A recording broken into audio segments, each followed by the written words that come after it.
முரசொலி மாறன் பூங்கா.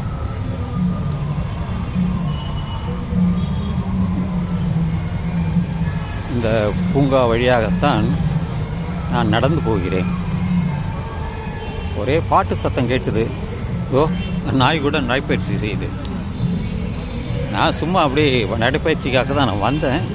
ஏதோ ஒரு பாட்டு சத்தம் கேட்டுது. ஸோ அதனால் அப்படியே வீடியோவாக எடுக்கலாம் அப்படின்ட்டு வந்தேன். பல பேர் நூற்றுக்கணக்கானவர்கள் இந்த பூங்காவிற்கு வருகிறார்கள். அவர்கள் அப்படியே நடைப்பயிற்சி செய்கிறார்கள். இந்த ஆலயம் போல் வச்சுருக்காங்க. அருள்மிகு திருவீதி அம்மன் கோயில் இது உள்ளே இருக்குது. அதுக்காக தான் அந்த பாட்டு சத்தம்லாம் நடக்குது. நல்ல பசுமையான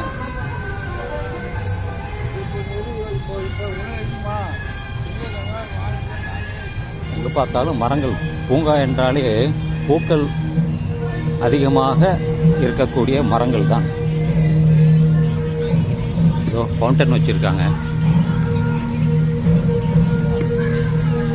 ஃபுட்பால் விளையாடுறாங்க.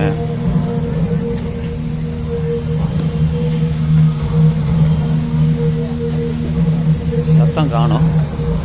நிறைய பேர் விளையாட்டு சாதனங்கள்லாம் வச்சுருக்காங்க.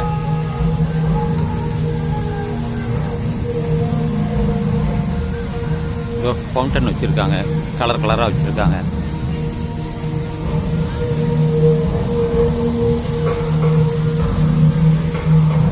பூங்கா என்றாலே அங்கு பொழுதுபோக்கு, விளையாட்டு, நல்ல காற்று, சுத்தமான மாசு இல்லாத காற்று. இவங்கெல்லாம் வந்து ப்ராக்டிஸ் பண்ணுறாங்க. ரன்னிங்கும் ஏதோ ஒரு ப்ராக்டிஸு பண்ணுறாங்க. உடற்பயிற்சி சாதனங்கள் இருக்குது. எல்லாமே இங்கே இருக்குது. எதிர்த்தாப்புலே தான் பெரம்பூர் சர்ச்சு இருக்குது. மாதா கோயில் இருக்குது. சும்மா இந்த பக்கம் வந்தேன். அதுக்காக அப்படியே ஒரு வீடியோவாக பண்ணிவிட்டு வீட்டுக்கு போகலான்னு தான். வேர்க்கடலை வாங்கிட்டு வந்தேன். பாதி சாப்பிட்டேன், மீதி வச்சுருக்கேன். வந்துட்டு அப்படியே போக வேண்டியது. ஒரு மணி வழியாக வந்தேன், இன்னொரு வழியாக போயிடுவேன்.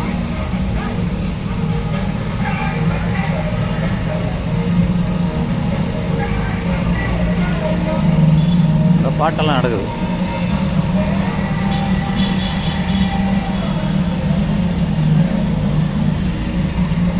முரசொலி மாறன் பூங்கா. இது கலைஞர் பீரியடில் உருவாக்கப்பட்ட பூங்கா. அவர் எம்பியாக இருந்தார், மாறன் அவர்கள். அதனால தான் இந்த பூங்காவை வச்சுருக்காங்க. அது திராவிட முன்னேற்றக் கழகம் அறிஞர் அண்ணா அவர்கள் காலத்தில்.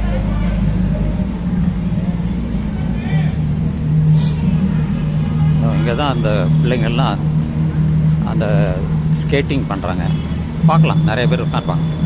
பிள்ளைங்கள்லாம் கொண்டு வந்து பண்ணுவாங்க. அவங்களுக்கு பயிற்சி கொடுக்குறாங்க. எல்லோரும் ஸ்கேட்டிங் பண்ணுவாங்க. பாருங்கள், நிறைய பேர் அவங்க. Good good good. விளையாட்டுத்துறையில் வந்து அவங்களெல்லாம் செய்கிறதுக்கு ஊக்குவிக்கிறாங்க. நல்ல விஷயம் தானே.